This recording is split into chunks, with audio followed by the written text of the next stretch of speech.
Welcome to the Turn Your Problems into Profits podcast with your host, Tony Teagarden. The Turn Your Problems into Profit podcast is a show that's designed to help you, as an expert, coach, or niche blogger, to translate your specialized knowledge into profitable coaching and mentoring that creates you a predictable, freedom-based lifestyle. Hello and welcome to the Turn Your Problems into Profits podcast. This is Tony Teagarden with TonyTeagarden.com. And in today's episode number 36, I'm going to talk about something pretty exciting. Talk about rapid growth, something in business and something in the online business that I know a lot of people talk about and a lot of people project that they're doing. But today's guest has literally built an online business with the intention of growing it quickly and efficiently to $6 million in sales in just 18 months. And I know this gentleman, and it's no nonsense, straight to the point, hardcore, cool stuff. So I'm excited to share with you. So if you've been looking for a way to innovate and grow an online business and do over $6 million in revenue in, say, 18 months, then we're going to talk about this. You're in the right place. If you've been struggling with bringing in sales and figuring, Tony, I might have a hard time getting over the $100,000 a year hump, much less, $100,000 a year, much less a month, then definitely this episode is going to be for you. And so before we jump into this episode, I want to remind you, please head over to iTunes. Make sure that you subscribe. You can also head over to TonyTeagarden.com/36. That's the number 36. So you can go ahead and get access to a lot of other cool stuff that we're going to be sharing from this interview on that particular blog post page. And then also for if you want to get a little bit further, a little deeper with our guest here, you can head over to jobkilling.com/apply. And you want to do that after this interview is over. So with that, my guest today originally was one of the youngest sales managers of a Fortune 500 company where he originally perfected his sales techniques, which we'll talk a little bit about today. But after leaving that industry in 2008, my guest spearheaded two highly profitable online sales businesses that peaked over 7 figures in sales during the worst financial crisis of our time. And then after selling them and going into the consulting world, he and a partner pretty much launched the largest worldwide local lead generation company to date, generating over $6 million in sales in less than 18 months. So with that, I want to welcome to the show Dan Klein, one of the co-founders of JobKilling.com. And Dan, welcome to the show. What's up, man? Dude, you got like a smooth radio voice. I got to give it to you, man. I was listening. I was like, dude, you're smooth. That's awesome, considering half of this stuff is straight up, off the cuff. So that's awesome. Thank you. Yeah, man. Yeah, you got a good career in this. Yeah, it's all those years of listening to Barry Manilow, maybe. Who knows? There you go. Cool. Listen, man, I've wanted to really, we've talked a few times, intermittently, but I'm really excited to kind of get into this conversation with you. And I told you I don't really have a really straight and narrow kind of direction I want to go with this, except that you're just pretty much a guy like me. You're like a get shit done kind of guy, right? And you've taken this job killing business to a whole nother level. I know I gave you, some intro there, but just real quickly, tell the listener right now a little bit about this job killing. What is it? Because it sounds pretty violent in the beginning, right? Well, yeah. Well, I think before we even do that, I'm glad I sent the bio to you because I didn't have it about 20 minutes ago, and my smart wife wrote it for me because your bio for me, I think, was the arrogant dick or the arrogant prick, one of the two. And I was like, well, I could go with that. It's kind of like the rich jerk maybe. But I told my wife and she's like, yeah, let me tie something up for you real quick. I said, oh, thanks. I love it. Yeah, no, so job killing, I think the name, I didn't come up with the name. I'm not smart enough for that, but my partner did, Brad. He's a great copywriter, and I think it just embodies what a lot of people want to do. And for most people, they lack skills in some capacity to be able to ultimately kill their job. We really want, I guess, with the name, I think the name actually is a lot of the reason for the success of the business. I think it's kind of a visceral reaction. In fact, it's one of those things that Facebook hates, YouTube hates. We can't keep an ad going longer than a couple days for the most part because, the word killing is in there, and that's a big no-no, of course. But of course, we're just talking about your job. But yeah, I think it's what people really.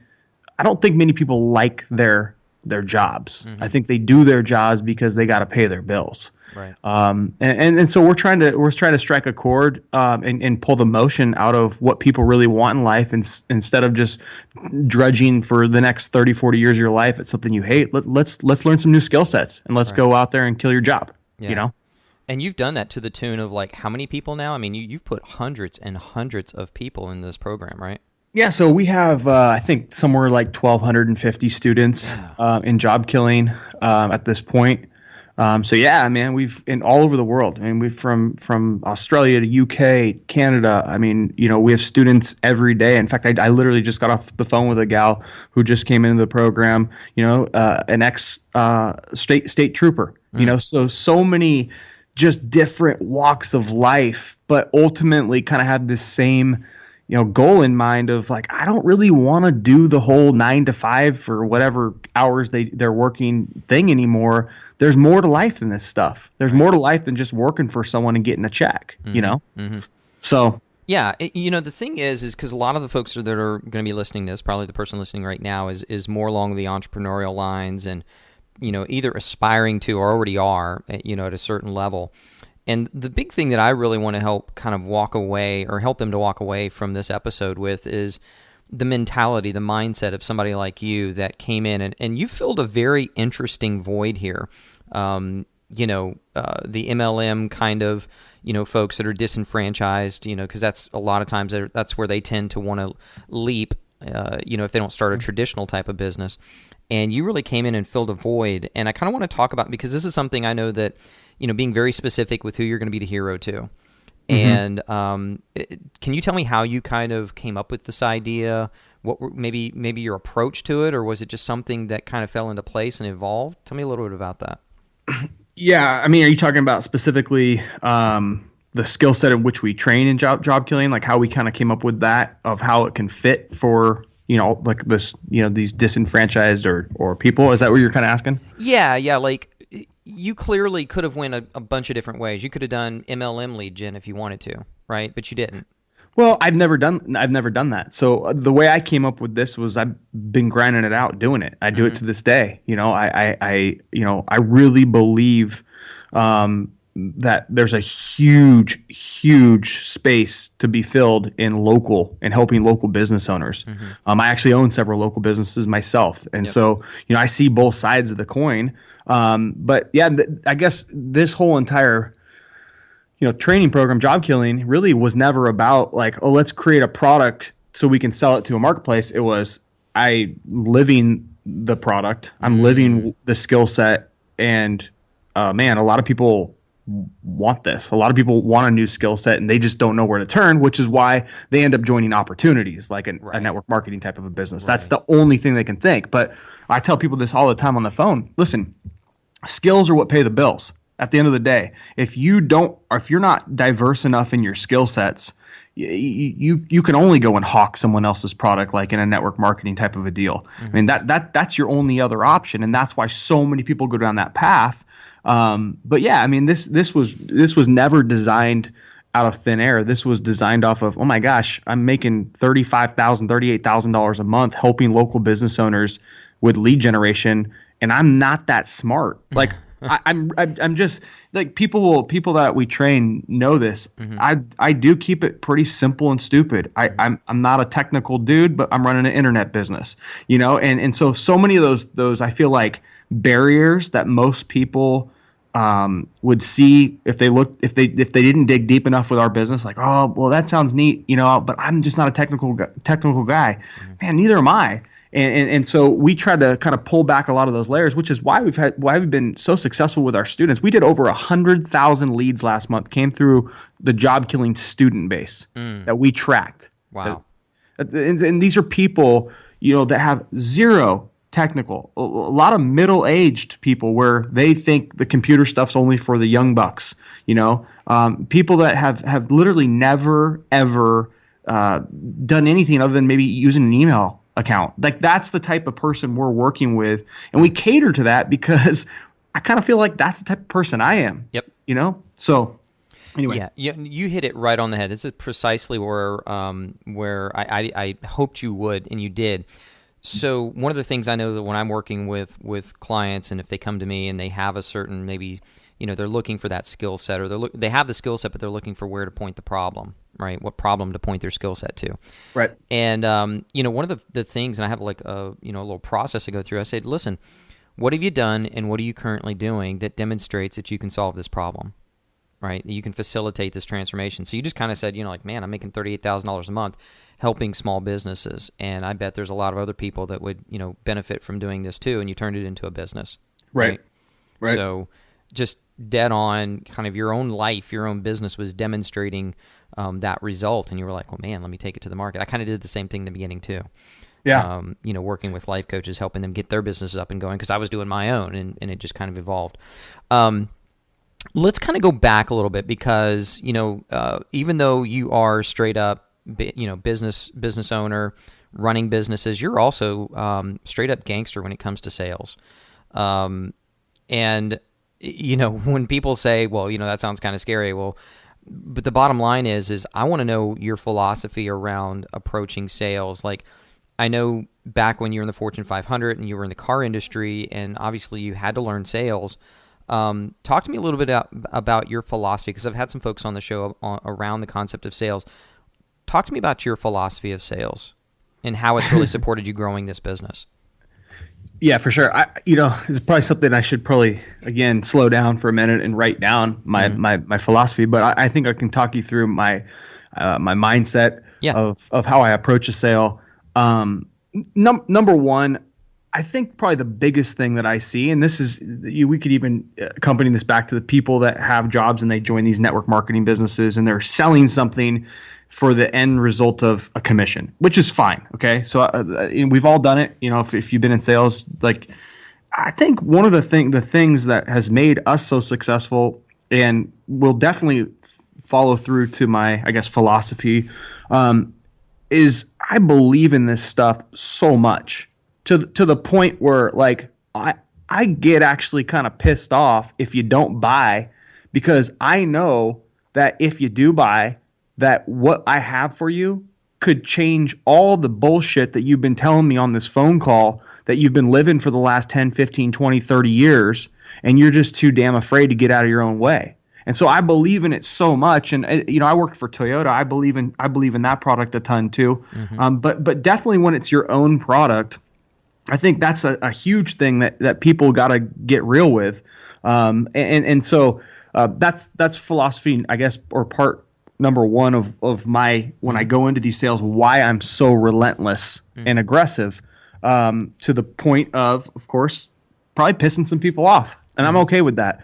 I think there's a lot of people that it's the touchy-feely. They don't want to make anyone mad, or they don't want to create some sort of emotional reaction. I'm trying. If you're not gonna go there with me and you're milquetoast, I gotta get your emotion involved at some level, because it's your life on the line here.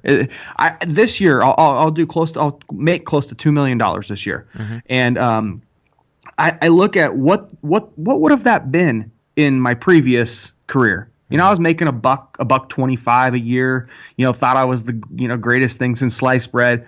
That's like freaking, what is that? Like 20 years of my life I would have had to have done this job for some other freaking company, not see my kids, on the weekends, not go to game, all the stuff that comes along with that so many of us go through. 20 years, that's like hard time. That's like prison, man. Freaking prison. Right. And people don't think of it like that, man. They'll just waffle through life. So I think probably, from the sales side of things, like, I get that. I've seen it. And so I'll go to the mat on these calls to make the deal, put the deal together to help people ultimately to get out of that prison, that they're going down.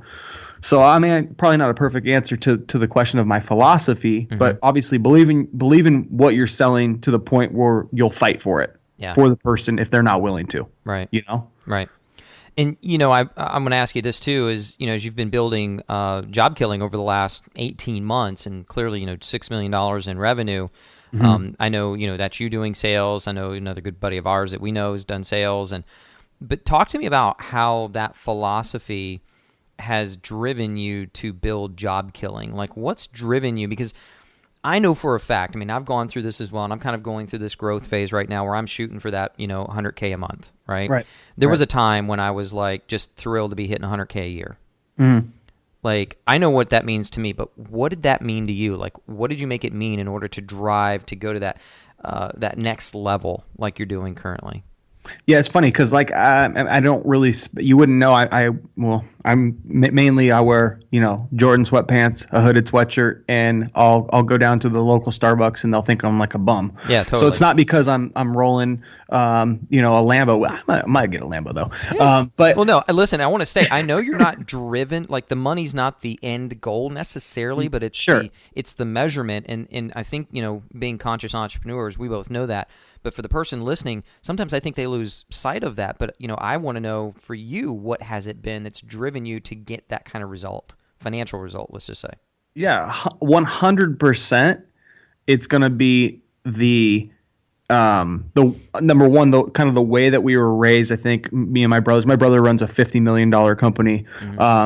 We're athletes, man. I played Division I football. I was a walk-on at 165 pounds on the number 2 team in the country in 2001, the Oregon Ducks. Yeah. My dad played in the NFL. My dad played Division I football for Oregon, played for the Niners, played for the Oilers. My middle brother, Mike, a D1 college basketball player. My brother, John, college athlete. So I think that athletic background that we had, I feel like this is just the new sport. And so it just comes down to like I'm competitive probably more than anything with myself. Like every month, I just want to beat what I did the prior month just for that competition. So I'm constantly, I'm refreshing my numbers. I'm looking where we're at. I want to beat it so bad that I'll do the phone calls if I have to. I was just out of town down in Arizona at my brother's big event. They brought in Grant Cardone, they brought in Win Claybaugh, and they brought in the CEO, the former CEO. He's now just owns the board member. I don't know what they consider him now. He's retired basically. Swiss America, huge. They do like $4.5 billion, and it's like like I look at those guys and it's all kind of the same. It's like there's a certain game to this, what we're doing. But even while I'm at that event. I'm answering questions via private message on Facebook, or I'm stepping out and taking a phone call with a prospect because I know that's what it's gonna take to beat last month. Right. And so it's like a lot of people, they're just they don't. I don't know what it is. It's like they don't have that like fight in them. Because they can be comfortable. So I think you got to find that within yourself of ultimately like. That reason to compete with yourself and become better every month at whatever you're doing. Right. I think it's just a big drive for me. I get that. It's kind of like, I can look here recently, and I just had a gentleman on the line, Travis Sago, or I had him on one of our previous podcasts, and after that podcast, ended up investing in him to as one of my mentors, and amazing guy. It's funny though, the things that you'll do, because when you invest at a level that, where there's a monthly payment that's larger than all of your other expenses combined, that can be a driver, right? But the way I looked at it was that's not necessarily the driver, but yet the reason why I would choose to believe in myself, that I know that I can compete at a higher standard, right? As you said, and I love how you said that. I think it's a great reframe. It's just competing with yourself every month. And that's pretty much what I did. And I was like, I'm ready to compete with myself, so much so that I'm going to put my money where my mouth is. And so, investing at a level every month that, is larger than all of my other expenses combined, not because I'm foolish, but because I believe in myself that much. I believe in the mission and the purpose. And of course, then the money will come. And so I love that reframe of just the competing with yourself. And obviously there's something that's still within you that's even driving you at a deeper level, if we probably got into it. We don't need to, of which to create that. By the way, I've seen your house, the pictures, freaking like sick, dude. I'm probably going to take a picture and probably put it in the post for this particular podcast, but it is absolutely gorgeous. Thanks, man. Congratulations on that. Yeah, it's just, again, one of those representations, of your own personal demonstration in your commitment. So very cool. Thank you. You know, and I'm going to be in the head of the person that's maybe listening to this, and I'm going to kind of play devil's advocate right now. Oh, sure, Dan, you know, this guy popped out of, you know, birth and was like successful, right? You know, oh, dad was an NFL player, probably came from money, you know, all this kind of stuff. Well, sure, of course he's going to be successful. Right. What would you say?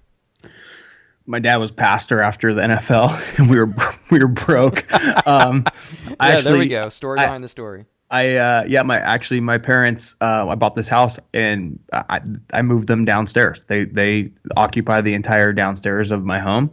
I take care of them because they're not in a financial position, never were. Oh, wow. But yeah, I mean, it wasn't a guy that came from money. And I think I don't really run into that many people that are like highly successful that came from like a long lineage of money. Like all those guys at that event were down to like their last $50. Yeah, true. Cardone and Win Claybaugh. I mean, these guys all had these amazing stories of like, I don't know if it's not rags to riches, but like that moment where, you know, they had freaking less money at 25 than they did when they were like 8 years old. And they're going, how the heck did I get it to this point? Right. You know what I'm saying? The struggle was real. Yeah. And you know, again, any of these guys, we look at them and we look at what they went through, and ultimately it comes down to, what do you want for your life at the end of the day? Like, what do you want to be broke? Because you can, that's easy, you know. And every one of them kind of like made that turn. I saw at least in there when they were talking about it, where they finally just said, dude, being broke is almost harder than being successful. Like being successful, if you're not successful right now, you're going, yeah, sure, whatever, dude. But like, dude, think about all the bullshit you got to go through being broke. Yeah. Like you're always, the creditors are calling you and the freaking bills are due and all this stuff. When in reality, it's like, dude, don't go out on Friday night. You know, hey, buckle down on the weekend. Like these aren't hard things. Turn off the freaking television. You know, start just making a choice to be successful instead of making a choice to not be successful and be broke. So, you know, I think that's kind of, I mean, I know we got cut off, but that's kind of the way I look at that whole kind of mindset shift that a lot of people need to go through. You know, you don't have to come from money. You just got to make that choice at some point and say, dude, I'm done with this. Being broke ain't fun, you know? Yeah. With that being said, was there something like in the beginning, maybe not necessarily in the beginning of job killing, although I certainly want to know maybe what the same question there, but what was the struggle that you had most in the beginning? You know, because clearly it wasn't all roses and everything to begin with. I mean, even with this mindset and, you know, that get shit done kind of attitude that you have. I mean, what were some of the struggles that you came up against and eventually moved through? Yeah, so probably the biggest struggle that I can think back on because I got let go in the automobile industry as the 2008 hit. New management. I was the last manager standing through like 2 changes because they're going, oh, dude, it's definitely these idiots' fault. Why, you know, we're at 50% of numbers. They forgot about the whole rest of the economy melting down, but whatever. Yeah. And so I was last guy to go, and I kind of had made that decision. Like, dude, if I can freaking sell something for these guys, why can't I sell something for myself? I just need my own vehicle to sell. That's it. And you know, but once you got out into the field, I mean, fear obviously was the first thing that I ran into. I remember specifically, you know, we had this product we were selling. We were just selling email marketing to local business owners. That's all we were doing. And it was a real simple concept. By the way, if you need to make money, that's a really easy way to make money. You just learn, I get a free MailChimp account and freaking go do email marketing for them. It costs you nothing. You can charge them $200-$300 a month. So we started that as me and my brother at the time, my middle brother. And I remember, you know, I was a closer at a dealership. Like I had done tons of transactions over and over and over again. And I got into this new space of selling this new vehicle, and we're sitting out and we're about to go into an appointment. And I told my brother, I was like, dude, I ain't going in. And he's like, what do you mean you're not going in? I was like, because I didn't understand what I was really selling at that point. You know, I knew I was supposed to be selling, and that was what it was to be a business owner, but I didn't really feel all that confident in it. So that initial hit of fear, was my first issue. Got over that, you know, knowing that, I got to do something. I got a new child to support, so I got to get through the fear. My brother talked massive shit to me too.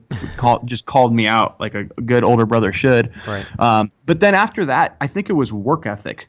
I got to the 10 grand a mark point, and I would find myself, getting up whenever, no alarm clock, whatever, which is fine. You don't need an alarm clock. But then I'd go, we'll get sushi every day. I got on like a massive sushi kick. I love sushi, by the way. I do too. But I would eat it every day, and I'd spend an hour or so at the restaurant. I go and work out. You got to work out. That's smart, but don't do it during business hours. Go freaking get up at 4:30 and work out, or get done and go work out. But don't do it in the middle of the day while you can't be making sales and growing your business. Right. And then I was freaking. I don't do this anymore, but I was golfing all the time. I'd golf a couple times a week, and I know a lot of money can be made on the golf course. But damn, golf takes a long time. I mean, we all know this. It's like, dude, that's hours and hours of your time. So I was just really mishandling time and not looking at every day of like, and this is what I tell people all the time now. Look at what you do like in a week or even a month and condense this stuff down to a day. And you can do it. Yeah. Okay. You can 100%. I'll tell you what, I'm sitting next to Cardone. Okay. Grant Cardone, for those of you guys don't know. Dude, I love that guy, right? Because he kind of got that same kick-ass type of vibe, right? He's influenced me a lot in what I do, and he's gonna go on stage in like 20 minutes, and I think I move fast, okay? I think I'm freaking, move fast, dude. I cannot tell you, I've never seen, that was probably more than his talk and everything. Watching him for 10 minutes in the capacity of what he did in that 10 minutes as we're just waiting to go on stage blew my mind. I mean, he's tweeting, he's messaging people, he's talking to his video guy, coming up with hey, film this, do this. In a matter of 10, 20 minutes, this guy is doing more than most people are doing in their month, guaranteed, with about how much he put out there. And so that's like the time management thing, I think, for so many of us is the hardest thing for us to kind of get past. Keep your calendar full. Be busy all the time. I don't care if this podcast reaches 10 people or 10 million people, because I want to keep busy. I want to keep moving. I want to keep getting myself out there. Right. And so the same thing is true for any like new entrepreneur. Is like, dude, fill your freaking calendar up. Don't go play golf for 3 hours. Don't go to the gym midday. Put those reps in throughout the time you're supposed to be working and you're supposed to be grinding. Don't make excuses for that time inefficiency, you know? Yeah. I heard it said best, show me your calendar and I'll show you your money. Or lack thereof. Or lack thereof. That's a fact right there. It is totally true. I know I've got my minimum action dailies that I focus on, and being on the phone with someone that's prospectively looking for the outcomes and the transformations I know I can deliver. That's my intention. That's my goal. I don't hide it. I don't, it's just bottom line. It just is something you focus on. You make it a priority. And I think that's great. Matter of fact, I'm doing the gym after this podcast because it's like late in the afternoon. There you go. No problem, man. I'm gonna let you go. Hey, So I went to this. I'm not trying to get off topic. Well, I guess it's not off topic, but I went to this event. This is also a big shift. This event invested into some sales training, even though pretty decent, and so that's for everyone listening. Obviously, the continuing to better yourself is a good thing and a smart thing. So I went to the sales training, and the reason I wanted to go is by the guy by the name of Gulliver Giles or Giles. I don't know if he says his last name. Awesome dude out of Australia. Recommend him to anyone. He was one of our first podcasts, by the way. So I'll link to him. Yeah, cool.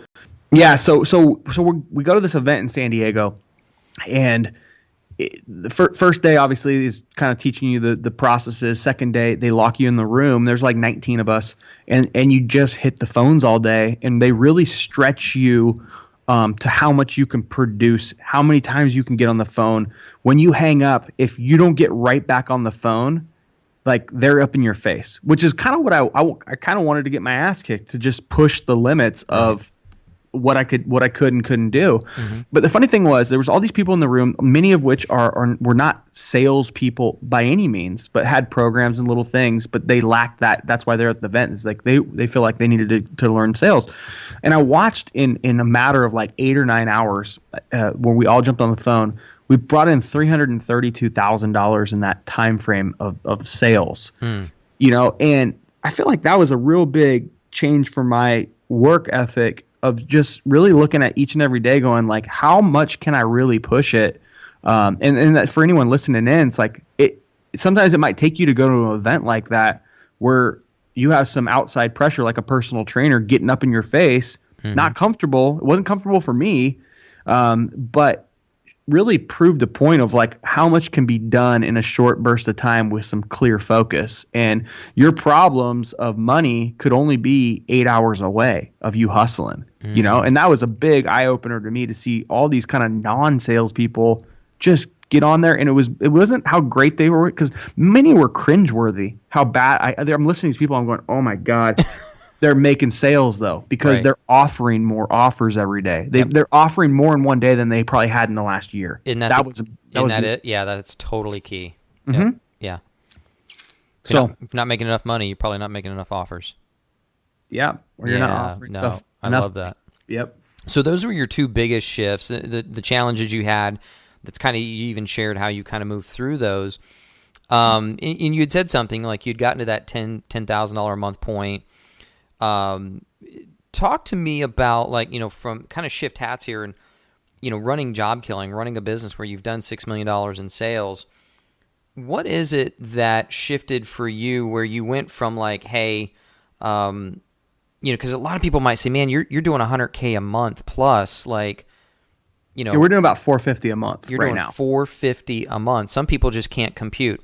So what was it that you shifted to where you were like, okay, going from 6 figures a year to 6 figures a month? I know that might be a really broad question to ask, but maybe if you could think through this and help me maybe through it. What was that shift? Was it just to keep focused on the little things and compounding over time? No, it was 100% that event that I went to. It was. There's no question in my mind. The talent was all there. Obviously, you're going to get better with more and more reps. But I hopefully I don't insult any of the people that were at that event. But I went to that event and I'm like, I watched some people that were doing this, and they were making sales of pretty large numbers. And I'm like, dude, I'm 100 times better than ego talking. That's the arrogant prick or dick that you called me. But I'm like, I'm 100 times better than those people, and they're making more money than me. I just got to up my game and do this every day of my life. Like, I have to do this every day of my life. I have to just treat every day like this event, and the money's going to follow. And as silly as it sounds, and as like basic as it sounds, like that was it. Yeah. The talent was there. I'd been closing and I'd been selling for years, and it was work ethic, man. I cut out all that junk that I was doing on a day-to-day basis of just kind of lackadaisically going through the days, and I committed to hitting those numbers of hitting first it was, we wanted to get to 100K a month, and we did that. Right now it's $1 million a month. Like we're shooting for the $1 million a month. We know exactly how many offers we need to make a day to get there right now. It's really simple. I need 64 appointments a day. It's not that hard. Okay. So it's just kind of simply breaking down your goal. And then treating every day like you're at one of those types of events where they lock you in the room and you can't leave and you can't spend a bunch of time jerking off on other things that aren't making you any money. Right. Yeah. That's a big shift. And then, of course, somebody listening, man, 64, appointments today. You're not doing all those calls. Obviously, you've got a team of people and, that you're working with that are, amazing on the phone as well. Right. Right. And so, from a, maybe from a logistics standpoint or kind of growing that company, was there anything there for you that was challenging at any point, like kind of growing that team and finding people that were just as committed or as diligent as you were on the phones? Yeah, I mean, to this day, it's never going to be, it's never, no one's going to ever have the drive for your business as you do for your business, right? Right. But had this conversation with my partner today that doesn't matter, man. That it doesn't. You can't focus on that junk, because if you focus on that junk, you're never going to grow. Well, I know that the guys that are helping us grow Job Killing, they have goals and aspirations for their own life. Now they're making fantastic money. I mean, Sure. 30 grand a month, 40 grand a month. These sales guys are making a nice chunk of change. Oh yeah. But it's still not their business, and so they're not gonna probably answer the midnight text message that I might answer if I'm up, or because that's just not how it's gonna be. But we can't focus on that. That they're the only way to grow to $1 million a month. I can't do it all myself, and I don't want to do it all myself. Right. But yeah, I mean, I guess it's just not focusing on the stuff that's outside of my control, and knowing that no one's going to treat your business like you're going to treat your business, but get over it. Who freaking cares? Yeah. Let's go, Well, yeah, that's precisely it. When you look at one of the things I tell myself all the time, if anything comes up, because again, I'm going for that 100K a month, and you get all kinds of weird shit that you start to say to yourself, and you start to psych yourself out in some ways. And 9 times out of 10, I just sit there and go, well, that's not a very helpful thought. Toss it out, right? Right. So there's no power. I don't believe any thoughts are powerful. No one thought is powerful, only the ones that you lend belief to. And it sounds like to me you've kept the main thing. The main thing is, we've always heard, like in sales, you and I come from similar backgrounds. I was in manufactured home sales, right? You did RV sales too, I think, at one time, right? Yep. In the very beginning. And man, you just, you're live without a net. There's no, didn't even have a draw or anything like that. It was just like you sell or you don't eat, That's it. And you cannot give in to any of the whims or the fears or frustrations of any of that sorts, and just really keeping it focused. Just kind of keeping it simple. Yeah. You know what I'm saying? Like we're trying different things to grow, and I'm sure some people will be like, "You're an idiot for this," but like we have a pretty simple process. We use TimeTrade for our appointments, pretty basic program. We use Aweber for our email follow-ups, and we've never really went to the Infusionsoft of the game, which I'm sure some people will think I'm crazy, but we last month or a month or two ago, we tried to go to the Infusionsoft and try to like make things a little bit streamlined, and it was like a train wreck. It was like we complicated so much of the process, and it just wasn't us. Yeah. And I'm like, man, our entire business, by the way, is built on Weebly. For those of you guys want to know how simple and stupid I make things, we run a $6 million coaching business with the Weebly $25 plan for membership. Yeah. Simple, stupid. Up until a week ago or 2 weeks ago, we everything was just unlisted YouTube videos. We changed that to Vimeo because we could put them right on the page. But the bottom line was like, get back to freaking passing and shooting. Yep. And none of the freaking gadgets and the gadgets and all the bullshit that every other person out in the world is telling you have to have. None of that stuff matters. Only thing that matters is you get on the freaking phone today and make 10 offers. Yep. That's what matters. The rest is fine. And if you're using it, more power to you. Yep. I'm not smart enough to use it, clearly. And so we've kept things simple and stupid, but focused on the main thing, like you were just saying. Yeah. Sales. Yeah. Sales. Yeah. And the beauty is, I can tell you right now, 3 guys I know that are right now doing over $1 million a year with just Aweber. Yeah. In some simple website or something, And it's funny, like I wanted to high five you earlier. We talk about, we're kind of, I dare call myself an internet marketer. I mean, I might leverage the internet to create some conversations. Right. But, like I use, like you, I'm just using a few very simple tools. But if anybody was to ask me, if I was to get shut down tomorrow for whatever reason, give me a Gmail account and a phone. Yep. And I'll get back up and running. Yeah, that's it. It's awesome. One of my mentors, he just told me that as well. Travis, he said the same thing. He was like, listen, if it all went away tomorrow, and I thought about it, and just like, you were saying earlier, it's like, man, I don't really need anything complicated. If I just had a Gmail account and I had my cell phone, I can make a damn good living. Yep. Helping people. Yeah. Solve problems. Yeah, I think the other things, what ends up happening is those are more comfortable you tell yourself like, well, man, but I gotta learn Infusionsoft. So I can't get on the phone today, or I can't make any, because I gotta learn this stuff. What am I gonna do? It's like, dude, you're freaking creating problems for yourself so you don't have to freaking sell. Exactly. That's all you're doing. Yep. And you might not think about it that way. Well, I'm trying to automate my business. Frank says you got to do it. And it's like, dude, well, Frank's probably got a team that he ain't doing it. Exactly. So get to that. Create the problem. Don't create the problem with sales. Don't go create the problem by buying other stuff so you don't have to make sales and then you're broke. Oh, stop. We have to quote that right there. Do it. Yeah. Yeah. Make a meme for me. No, that's seriously. Complicate the problem with more sales. That's what we call high class headaches, right? That's what we want. Yeah. Where you get your money right. And I like that. We're going to turn that into a quote, complicate the problem with more sales, not technology. Yeah, that's good. Let me ask you, as we're kind of, coming to the towards the end here, and you might have already said it. I know it was a pretty big deal for you, that event with Gulliver and just creating that activity. But in the past year, what has been your biggest breakthrough? Was it that, in fact, or was there something else? Yeah, I just not necessarily. I think probably doing enough, like the amount of reps I've done. Mm-hmm. Again, I think it's just keep coming back to, like I said, I was listening to Cardone and he says one thing and I'm thinking to myself, oh, maybe I'll try that. And I'm like, dude, what I have already works. Yeah. So kind of just staying like so consistent with what I know already works has been so huge for the growth of our business. Mm-hmm.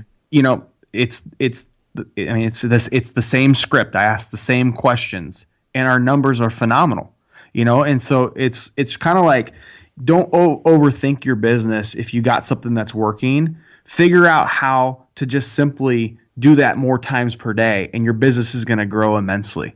That's it. That's it. And don't overcomplicate it with all this other rubbish. Mm-hmm. If you got a process that works, the simplest. And I was talking to one of my brother's salesmen. He ended up getting second. So my brother's company, by the way, they sell high-end hair shears to hairstylists. Great company. I'm at this event, right? And I have about 100 salespeople, and they give away a Range Rover to the number one salesperson. Wow. And the number two salesperson, no joke, my brother's company's got a lot. Set of steak knives. They gave him a set of steak knives.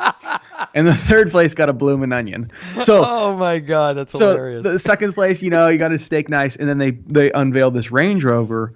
And the second guy comes up to me and he's kind of bummed, and he's like, dude, I totally could have won that. And I'm like, and he's like, I wish they would have told us that they were giving away a Range Rover. I'm like, bro, that's the problem right there. Exactly. I'm like, it can't be like, you have to be so competitive that you have to be number one, even if there's no prize. Yeah. And then so he said, well, what would you do? Like, how would you change what I'm doing? I said, I wouldn't change what you're doing. You're a phenomenal salesperson. You have fantastic numbers. You're putting up crazy numbers. Mm-hmm. I would say I would simply figure out. I said, how many salons you hit a day? He said 8. I said, I'd figure out how to get to 32. And I that's all I would figure out. And I would spend every waking moment just figuring out how do I get to 32 salons? Your sales are great. People like you. Your process is working. You're clearly good dude. Mm-hmm. Figure out how to get to 32 and you'll go to $1 million, in sales for the year or whatever he was at, right. So simple stuff like that, and just kind of fine tuning those little small things can make immense differences in your bottom line. If you're listening to this, you might want to rewind that and listen to that part again, because that was just money. Cool. Period. It really was. Listen, brother, you've dropped some really good stuff, and I definitely am going to have to go back and listen to this again and just kind of bullet point out some really good bombs that you dropped, just like that, just right then. It sounds like what you were telling him is like, well, nothing new. Just find a way to do more of what you're already doing, right? And keep it as simple as possible. So, I love it. Dan, anything that you want to leave anybody with, like last words before we sign off here? Nah, man. I think ultimately treat success like your responsibility, as cliche as that sounds. Like, dude, go freaking be successful. It feels good. Yeah. It feels good, It really does. And being broke, it's not any fun. So I just like really freaking up your game to yourself and check yourself day in, day out. And are you treating, your success as your responsibility for not only yourself and for your family, man? I'll tell you what, and I'll leave you guys with this. Like, people always hate on people that are making money. Oh, money's not everything. Money's not going to make you happy. All that stuff, right? We hear it all the time. Dude, it does make me happy to be able to move my parents into my house. It does make me happy to loan my middle brother $25,000 so he can buy his first home. Like, that's why you do it all, is because you can do those things and it doesn't affect you. It's like, dude, you can bless a lot of people's lives. And so make it your responsibility to do that type of thing, and you can change a lot. So that's powerful. I've always said you can help a lot more people when you're rich than when you're poor. That's a fact. And I think you just summed that up very, very nicely. And I'm sure your parents appreciate your competitiveness, your heart. Obviously, you're a huge giver. You give back, and everything that you do is demonstrated, or everything you believe is demonstrated in what you do, I should say. And you're doing some awesome things, man, and you're doing some great things in the world. I'm just really glad to have you on the show finally. It's been a while, and thank you so much for just sharing as much as you have here. It's been excellent. Thank you. Awesome, man. Thank you. Cool, you bet. Want to remind you, if you're listening here still, to head over to iTunes. Please make sure that you rate and subscribe for the show there. Also, make sure you head over to TonyTGarden.com/36. Leave me some comments. Let me know that you got some good stuff from this particular episode.